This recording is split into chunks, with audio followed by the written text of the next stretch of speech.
நேயர்களுக்கு வணக்கம். நான் உதயாஸ்ரீ. தலைப்புச் செய்திகளை காணலாம்.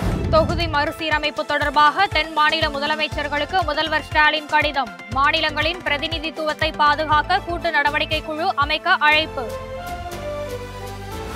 மத்திய சென்னை நாடாளுமன்ற தொகுதியில் போட்டியிட்ட திமுக எம்பி தயாநிதி மாறனின் வெற்றி செல்லும். எதிர்த்து தொடரப்பட்ட வழக்கில் சென்னை உயர்நீதிமன்றம் உத்தரவு. பெண்கள் பாதுகாப்பிற்காக ஆட்டோக்கள் மற்றும் வாடகை கார்களில் காவல் உதவி QR குறியீடு.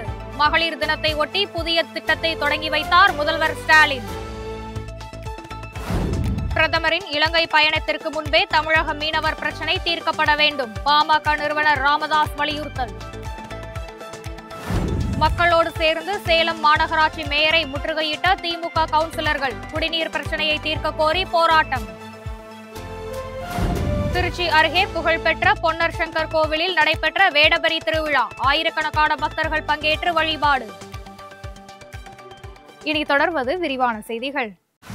தொகுதி மறுசீரமைப்பு தொடர்பாக தென் மாநில முதலமைச்சர்களுக்கு கடிதம் எழுதியுள்ள ஸ்டாலின், மாநிலங்களின் பிரதிநிதித்துவத்தை பாதுகாக்க கூட்டு நடவடிக்கை குழு அமைக்கவும் அழைப்பு விடுத்துள்ளார். ஆந்திர முதல்வர் சந்திரபாபு நாயுடு, கேரள முதல்வர் பினராயி விஜயன், மேற்கு வங்க முதல்வர் மம்தா பானர்ஜி, தெலுங்கானா முதல்வர் ரேவந்த் ரெட்டி, கர்நாடக முதல்வர் சித்தராமையா, பஞ்சாப் முதல்வர் பகவத் மான் மற்றும் முன்னாள் முதலமைச்சர்கள் ஜெகன்மோகன் ரெட்டி, நவீன் பட்நாயக் உள்ளிட்ட தலைவர்களுக்கு முதலமைச்சர் கடிதம் எழுதியுள்ளார். அதில் 2026ஆம் ஆண்டுக்கு பிறகு அடுத்த மக்கள் தொகை கணக்கெடுப்பின்படி தொகுதி மறுவரையறை செய்யப்பட்டால் தற்போதைய நிலை பாதிப்புக்கு உள்ளாகும் என்று குறிப்பிட்டுள்ளார்.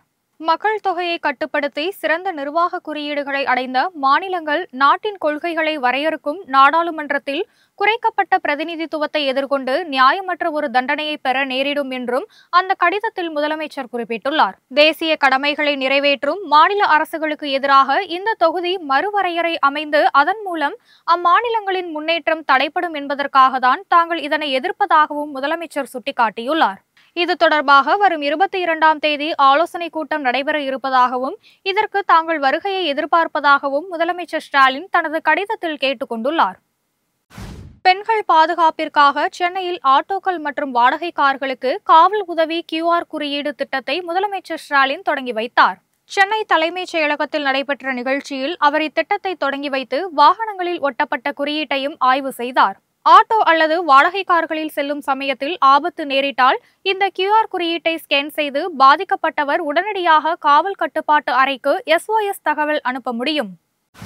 மும்மொழி கொள்கையை எதிர்க்கிறோம் என்ற காரணத்திற்காகவே மத்திய பாஜக அரசு அமலாக்கத்துறையை ஏவி விட்டுள்ளது என்று துணை முதலமைச்சர் உதயநிதி குற்றம் சாட்டியுள்ளார். திருவாரூரில் செய்தியாளர்களுக்கு பேட்டியளித்த அவர், அமைச்சர் செந்தில் பாலாஜியை குறிவைத்து அமலாக்கத்துறை நடத்தும் சோதனை என்பது மும்மொழி கொள்கை எதிர்ப்பு, நிதி பகிர்வு மற்றும் தொகுதி மறுசீரமைப்பு எதிர்ப்பு போன்றவற்றை திசை திருப்பும் முயற்சி என்று குற்றம் சாட்டினார். பள்ளி மாணவர்களிடம் கையெழுத்து வாங்கக்கூடாது என்று கூறிய அவர், ஏற்கனவே மிஸ்டு கால் கொடுத்து 1 கோடி பேரை சேர்த்ததாக பாஜகவினர் கூறியதன் தொடர்ச்சியாக தான் இந்த கையெழுத்து இயக்கத்தையும் பார்ப்பதாக விமர்சித்தார். மத்திய சென்னை நாடாளுமன்ற தொகுதியில் திமுக சார்பில் தயாநிதி மாறன் வெற்றி பெற்றது செல்லும் என்று சென்னை உயர்நீதிமன்றம் உத்தரவிட்டுள்ளது. 2024ஆம் ஆண்டு நடைபெற்ற நாடாளுமன்ற தேர்தலில் மத்திய சென்னை தொகுதியில் திமுக சார்பில் போட்டியிட்டு தயாநிதி மாறன் வெற்றி பெற்றது செல்லாது என்று அறிவிக்க கோரி அதே தொகுதியில் போட்டியிட்ட வழக்கறிஞர் ML ரவி என்பவர் சென்னை உயர்நீதிமன்றத்தில் வழக்கு தொடர்ந்தார். இந்த வழக்கில் நடைபெற்ற வாத பிரிவாதங்களை தொடர்ந்து இன்று தீர்ப்பளிக்கப்பட்டது. மத்திய சென்னை தொகுதியில் தயாநிதி மாறன் வெற்றி பெற்றது செல்லும் என உத்தரவிட்ட உயர்நீதிமன்றம் தேர்தல் வழக்கை தொடர்ந்து விசாரிக்க எந்த காரணங்களும் இல்லை என்று கூறி வழக்கை தள்ளுபடி செய்தது. அரசியல் ஆதாயத்திற்காகவே திமுகவினர் மும்மொழி கொள்கையை எதிர்த்து வருகின்றனர் என்று பாஜக மூத்த தலைவர் பொன் ராதாகிருஷ்ணன் குற்றம் சாட்டியுள்ளார். நாகர்கோவிலில் செய்தியாளர்களுக்கு பேட்டியளித்த அவர், மும்மொழி கொள்கையை எதிர்ப்பதன் மூலம் திமுக தமிழக குழந்தைகள் மீது மிகப்பெரிய யுத்தத்தை தொடங்கியுள்ளார்கள் என்றும் விமர்சித்தார். தாய்மொழியில் கட்டாயம் கல்வி பயில வேண்டும், 2வது மொழியாக ஆங்கிலமும் 3வது மொழியாக ஹிந்தியும் படிக்குமாறு கூறுவதில் என்ன தவறு இருக்கிறது என்று அவர் கேள்வி எழுப்பினார். இந்திய ஆட்சி மொழியாக தமிழ் இருக்க வேண்டும் என தனக்கும் ஒரு தமிழனாக ஆசை உள்ளது என்று கூறிய பொன் ராதாகிருஷ்ணன், ஒரு காலத்தில் அதுவும் நடக்கும் என்று கூறினார். பிரதமரின் இலங்கை பயணத்துக்கு முன்னரே தமிழக மீனவர்கள் சிக்கலுக்கு தீர்வு காண வேண்டும் என்று பாமக நிறுவனர் டாக்டர் ராமதாஸ் வலியுறுத்தியுள்ளார். இதுகுறித்து அவர் வெளியிட்டுள்ள அறிக்கையில், இலங்கை கடற்படையால் தமிழக மீனவர்கள் கைது செய்யப்படுவது அண்மை காலமாக அதிகரித்துள்ளது என்று சுட்டிக்காட்டியுள்ளார். அதிக எண்ணிக்கையிலான மீனவர்கள் அபராதம் விதிக்கப்படும், தண்டனை விதிக்கப்பட்டும் சிறைகளில் வாடிக்கொண்டிருக்கிறார்கள் என்று தெரிவித்துள்ளார். இலங்கையில் பல்வேறு நிகழ்ச்சிகளில் பங்கேற்பதற்காக அடுத்த மாதம் 5ஆம் தேதி கொழும்பு செல்லும் பிரதமர் மோடி, அதற்கு முன்பாகவே இலங்கை அரசுடன் மத்திய அரசு பேச்சுவார்த்தை நடத்தி மீனவர்கள் சிக்கலுக்கு தீர்வு காண்பதோடு இலங்கை சிறைகளில் வாடும் தமிழக மீனவர்கள் அனைவரையும் விடுதலை செய்யப்படுவதை உறுதி செய்ய வேண்டும் என்று ராமதாஸ் வலியுறுத்தியுள்ளார். சேலத்தில் குடிநீர் பிரச்சினை தொடர்பாக பொதுமக்களுடன் திமுக கவுன்சிலர்கள் முற்றுகை போராட்டத்தில் ஈடுபட்டதால் சேலம் மாநகராட்சியில் பரபரப்பு ஏற்பட்டது. சேலம் மாநகராட்சியைச் சேர்ந்த 53, 54 மற்றும் 55வது வார்டு திமுக மாமன்ற உறுப்பினர்கள் முறையாக குடிநீர் விநியோகம் செய்ய கோரி அப்பகுதி மக்களுடன் சேர்ந்து சேலம் மாநகராட்சி மேயரை முற்றுகையிட்டு தங்கள் பகுதியில் நிலவும் குடிநீர் பிரச்சினைக்கு தீர்வு வேண்டும் என்று வலியுறுத்தினர். கடந்த 15 நாட்களாக தொடர்ந்து குடிநீர் வராததால் பொதுமக்களின் கேள்விக்கு பதில் சொல்ல முடியாத நிலைக்கு தள்ளப்பட்டுள்ளதாகவும், இதன் காரணமாக பொதுமக்களுடன் இணைந்து மேயரை சந்திக்க வந்ததாகவும் கூறினார்கள். அவர்கள் அனைவரும் மேயரை சந்தித்து குடிநீர் பிரச்சனையை தீர்த்து வைக்குமாறு முறையிட்டனர். ஹோலி பண்டிகையையொட்டி திருப்பூரில் பணியாற்றும் வடமாநில தொழிலாளர்களுக்காக திருப்பூர் வழியாக வட மாநிலங்களுக்கு சிறப்பு ரயில்கள் இயக்கப்பட உள்ளது. இதுகுறித்து சேலம் ரயில்வே கோட்டம் வெளியிட்டுள்ள செய்திக்குறிப்பில், ஹோலி பண்டிகையை திருப்பூரில் பணியாற்றும் வடமாநில தொழிலாளர்கள் தங்களது சொந்த மாநிலங்களுக்கு சென்று கொண்டாட வசதியாக திருப்பூர் வழியாக சிறப்பு ரயில்கள் இயக்கப்படும் என்று தெரிவிக்கப்பட்டுள்ளது.